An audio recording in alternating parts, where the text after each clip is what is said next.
Good afternoon, everybody. Let me take you on a journey. Remember what you were doing at 15? I mean, really think about it.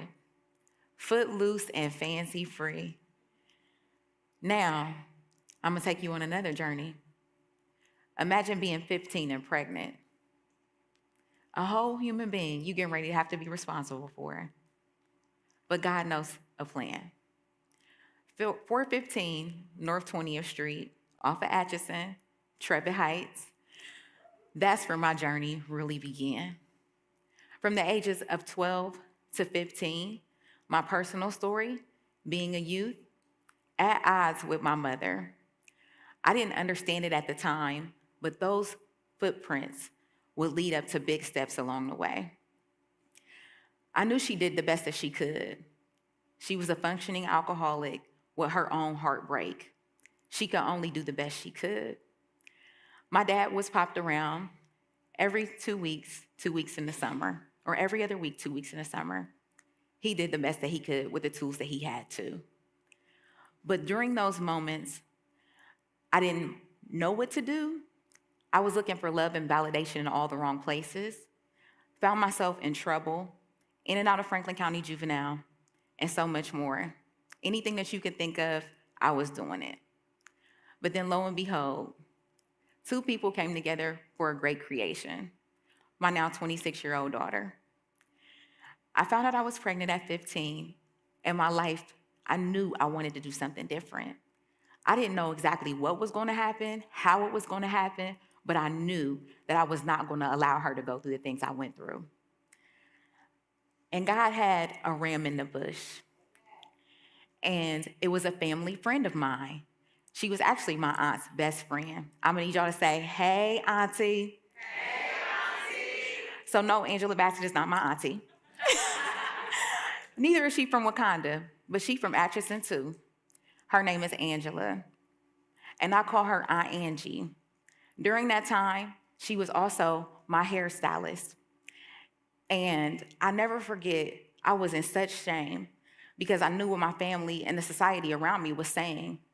All the statistics, dropping out of school, having another baby, staying bound to the projects that I was growing up in. But my Aunt Angie, she seen something different in me. Those appointments, those biweekly appointments made the world of difference in my life from 15 to 18. She was speaking life into me and she didn't even understand it. She was telling me that I'm not a victim of my circumstance, only if I choose to be. She was telling me that I can break generational curses, that it's up to me to create a narrative for my daughter. And I didn't know it then, and I'm not even sure if she knows it, but she was a mentor to me. She was transforming my life and also using her story, because not only did I realize how much we had in common, she was a young mom. She too was coming out of an unhealthy relationship. She too was trying to do something different for her daughter. By the time I left with her, every time I would feel like I gained more power, I gained more sustainability, I gained more traction up under my feet. I knew that I was going to do different with my child. From 15 to 18, just being under her wisdom changed the trajectory for me. And now I get to do this every day of my life. 365 days a year, I get to work with some phenomenal Black and brown girls. I get to tap into my Aunt Angie. And it means the world to me. The work that I do, I couldn't do had it not started in me first. Somebody had to be a mentor to me first. So I don't take it lightly that this opportunity to serve our community is not by chance. It was my destiny. With that being said, in Franklin County alone, we have 3 to 5 Black girls who struggle with depression and anxiety. And that comes through from behavior of being disruptive in school, fighting. Anything that I named to you about me in the beginning, that's exactly what you see our girls doing today.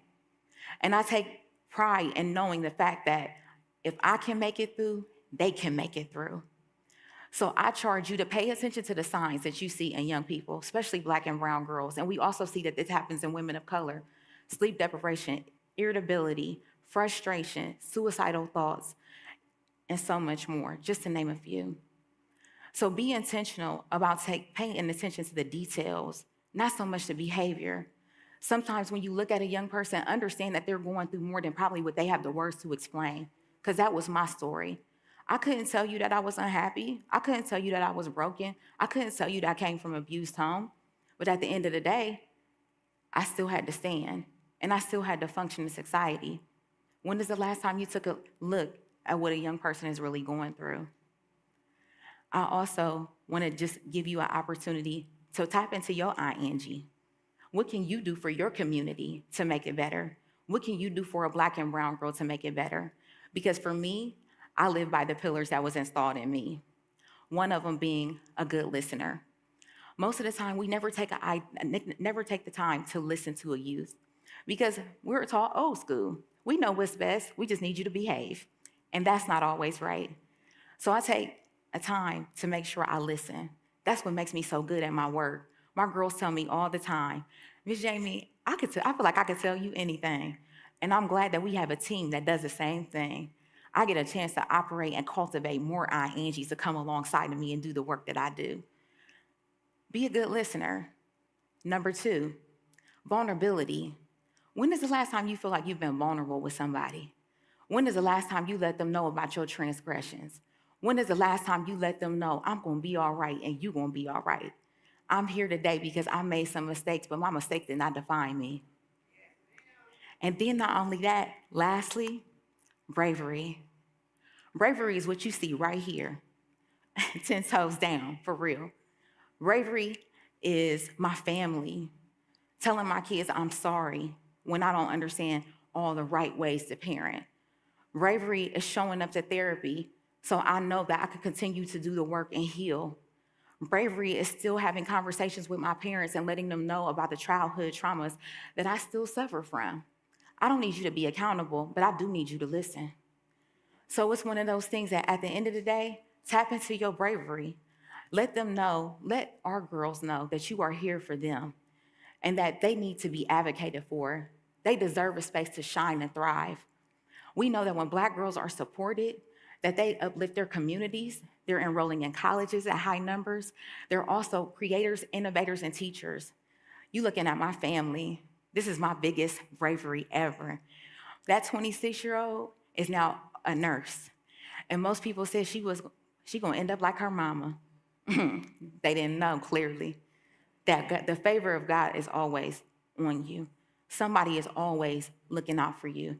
And let you be that somebody. I charge you all to be that somebody.